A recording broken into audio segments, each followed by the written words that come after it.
Guerra espiritual. Estudio número 2. Identificación de algunas ideas, filosofías y pseudo-religiones equivocadas que proliferan hoy en día, que nos desvían del propósito de Dios para el ser humano y que pueden conducir a la destrucción eterna.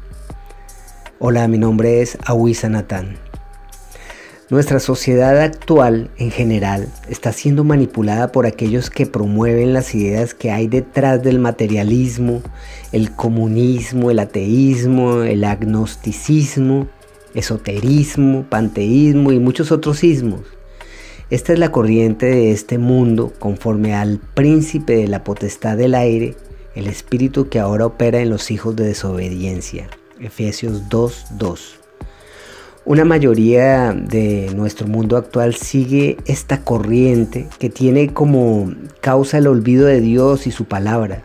Son muchas las personas que al separarse de Dios adoptan para su estilo de vida ideas no compatibles con su voluntad revelada en la Santa Biblia. Y todo lo que no viene de Dios procede de los enemigos de Dios, el diablo, los demonios y los hijos del malo. Mateo 13:38. Vivimos en un mundo muy peligroso, en medio de una generación maligna y perversa, Filipenses 2:15, en el que existe mucha maldad y violencia, y también es evidente que las guerras de todo tipo no cesan por donde quiera que miremos. Incluso parece que vuelve la Guerra Fría de antaño entre Rusia y los países occidentales. Si a toda esta terrible confusión de ideas contradictorias y hasta destructivas que han tratado de llenar el vacío existencial, le añadimos la pérdida de valores morales en nuestra sociedad, el rechazo de Dios y de su palabra, la falta de discernimiento en cuanto al propósito o sentido de esta vida, tenemos una mezcla explosiva que aliena a muchos individuos hasta el extremo que lleva a muchos a suicidarse, a otros a matar indiscriminadamente a los de su misma especie, para conseguir no se sabe bien qué fines. Proféticamente, la palabra de Dios nos hace una descripción muy completa del carácter de los seres humanos de los postreros días. Romanos 1:25-32 dice: ya que cambiaron la verdad de Dios por la mentira, honrando y dando culto a las criaturas antes que al Creador, el cual es bendito por los siglos. Amén. Por todo esto, Dios los entregó a pasiones vergonzosas, pues aún sus mujeres cambiaron el uso natural por el que es contra naturaleza. Y de igual modo, también los hombres, dejando el uso natural de la mujer, se encendieron en su lascivia unos con otros, cometiendo hechos vergonzosos, hombres con hombres, y recibiendo en sí mismos la retribución debida a su extravío. Y como ellos no aprobaron tener en cuenta a Dios, Dios los entregó a una mente reprobada para hacer cosas que no convienen, estando atestados de toda injusticia, fornicación, perversidad, avaricia, maldad, llenos de envidia, homicidios, contiendas, engaños y malignidades, murmuradores, detractores, aborrecedores de Dios, injuriosos, soberbios, altivos, inventores de males, desobedientes a los padres, necios, desleales, sin afecto natural, implacables, sin misericordia, quienes, habiendo entendido el juicio de Dios, que los que practican tales cosas son dignos de muerte, no solo las hacen, sino que también se complacen con los que las practican. Y más adelante el mismo apóstol nos proporciona otra lista que incide en lo mismo, pero a la que añade más características que retratan la manera de ser de muchos individuos que hoy día proliferan en nuestro mundo. Segunda de Timoteo 3:1-5 dice: también debes saber esto, que en los postreros días vendrán tiempos peligrosos, porque habrá hombres amadores de sí mismos, avaros, vanagloriosos, soberbios, blasfemos, desobedientes a los padres, ingratos, impíos, sin afecto natural, implacables, calumniadores, intemperantes, crueles, aborrecedores de lo bueno, traidores, impetuosos, infatuados, amadores de los deleites más que de Dios, que tendrán apariencia de piedad, pero negarán la eficacia de ella. A estos evita. La palabra de Dios nos advierte del peligro que asumen los que siguen la corriente de este mundo conforme al príncipe de la potestad del aire, el espíritu que ahora opera en los hijos de desobediencia. Efesios 2:2 que ya dijimos. Porque conduce a mucho sufrimiento en esta vida y a la pérdida de la vida eterna. Para entenderlo mejor, leamos el anterior versículo en su contexto. Efesios 2:1-3.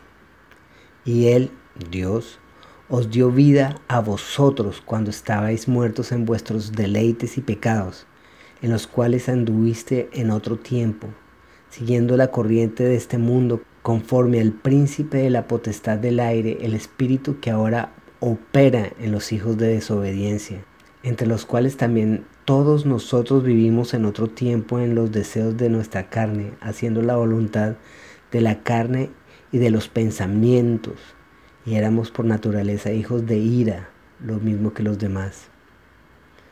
La confusión de ideas en grandes grupos de individuos en todo el mundo, por la proliferación de filosofía, de religiones esotéricas, incluso religiones que pretenden llamarse cristianas, pero que malinterpretan la Santa Biblia, es enorme.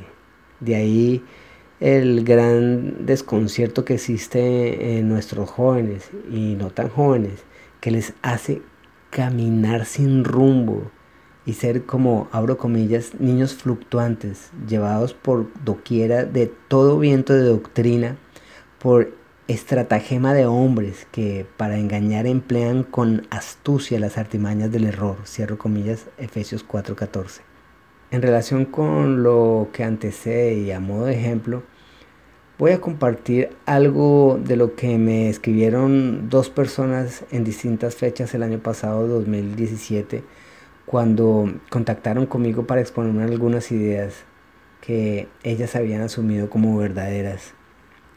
La primera persona que me escribió en el mes de marzo me decía que conocía lo valiosa que era la Biblia, pero que al leer el libro de Urantia quedó fascinado porque encontró una gran información que no aparece en ninguna sagrada escritura, y a continuación me pedía mi opinión al respecto. Consideré que no tenía más remedio que leerlo para poder darle mi opinión. Se trataba de un voluminoso libro que está dividido en 4 partes bien diferenciadas. Primero, el universo central y los superuniversos. Segundo, el universo local, la historia de Urantia. Y cuarto, la vida y las enseñanzas de Jesús. Al parecer, los autores del libro de Urantia, que son muchos y variados, con nombres muy coloridos y esotéricos, no son seres humanos, sino seres celestiales o ángeles, y que en ocasiones actúan formando comisiones celestiales.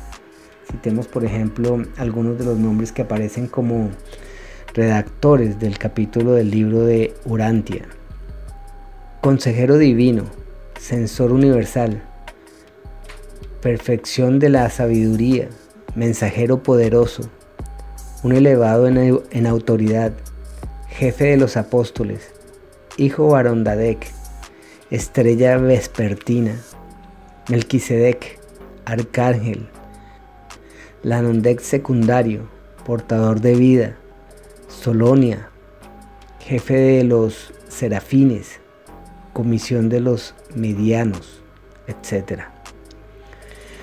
Visto lo variopinto de sus autores, opté por leer de forma completa la parte cuarta, que se refiere a la vida y enseñanza de Jesús, redactado por la Comisión de Medianos, que consta de más de 700 páginas.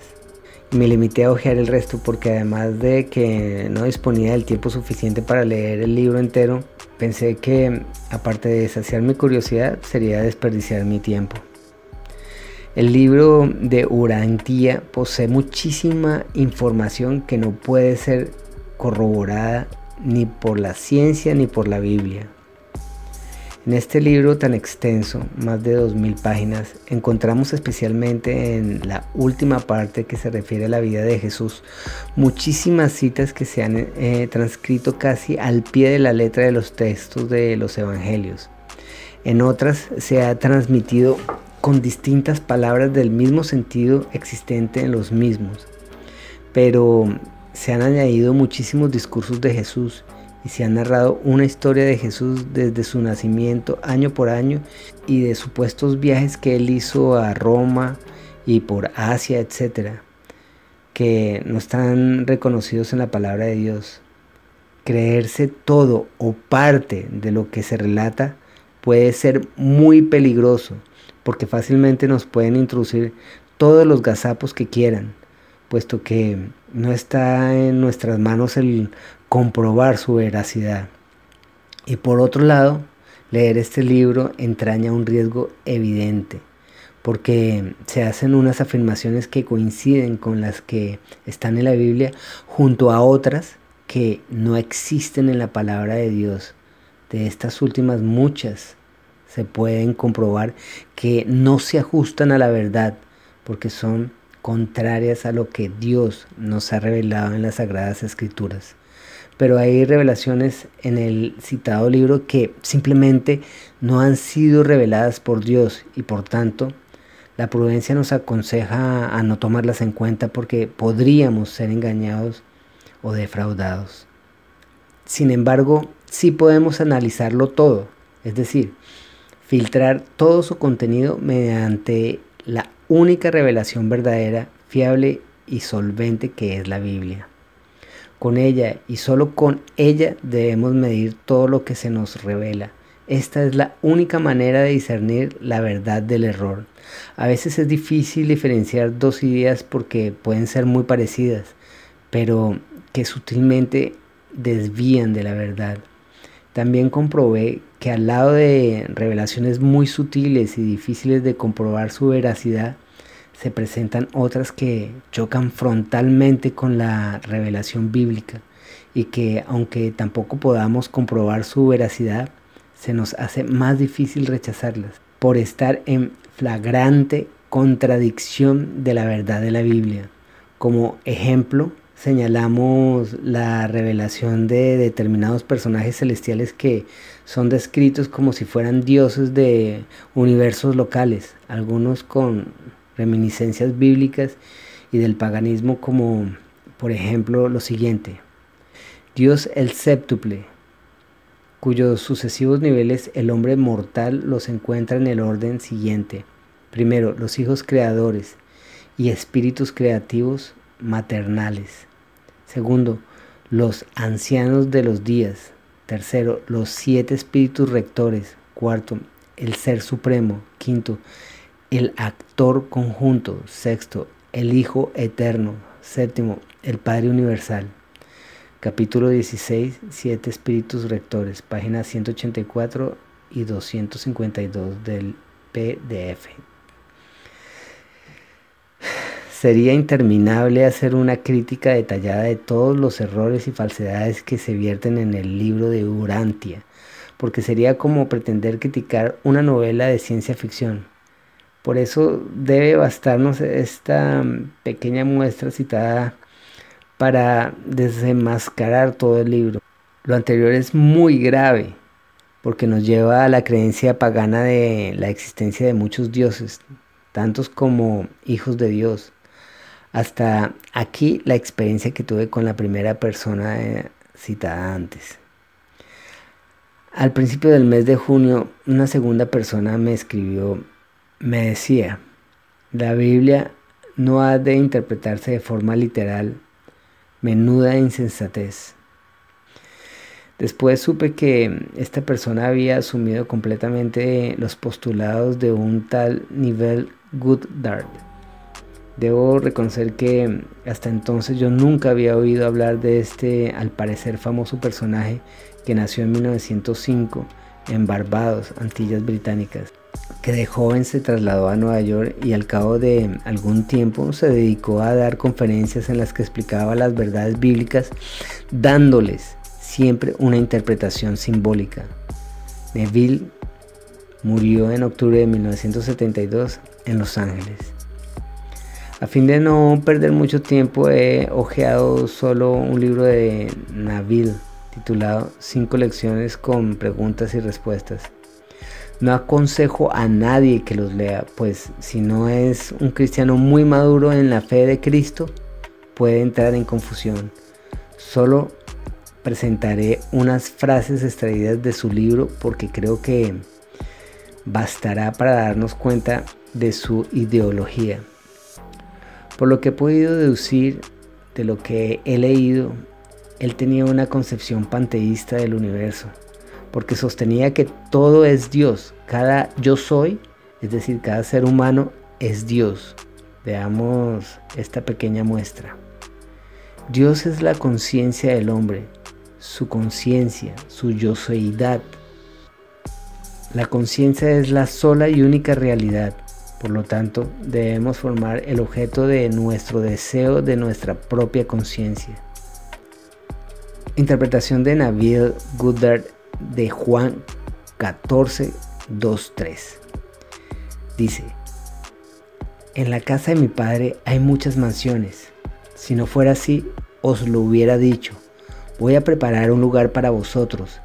Y si voy a preparar un lugar para vosotros, vendré de nuevo y os recibiré en mí, que donde yo estoy, ahí vosotros podéis también estar. Dice Neville que las muchas mansiones son los innumerables estados dentro de tu mente, pues tú eres la casa de Dios. En la casa de mi padre hay innumerables conceptos de uno mismo. No podrías en una eternidad agotar lo que tú eres capaz de ser. La misma persona que me descubrió a Neville Goddard y su obra me habló de la existencia de 5 tomos titulados La Ley del Uno, en total cerca de 2000 páginas. Solo los he hojeado porque leerlos implicaría perder mucho tiempo y correr un riesgo innecesario, puesto que los citados libros, al aseverar haber sido redactados por un personaje extraterrestre o celestial llamado Ra, un humilde mensajero de la ley del uno, delatan su dudosa procedencia.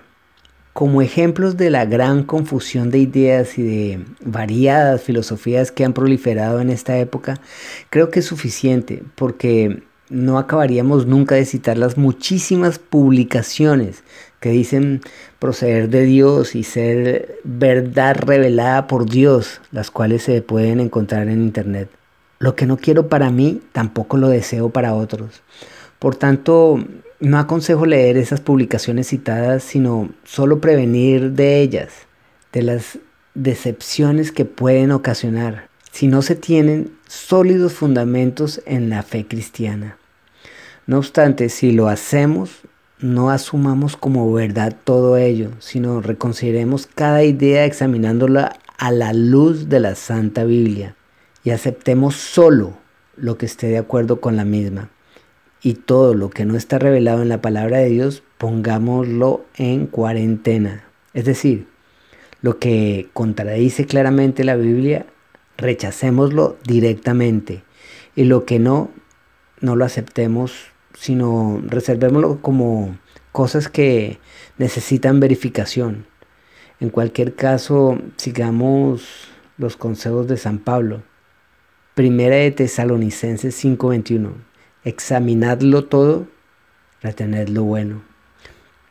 Colosenses 2:8 dice: mirad que nadie os engañe por medio de filosofías y huecas sutilezas, según las tradiciones de los hombres, conforme a los rudimentos del mundo, y no según a Cristo.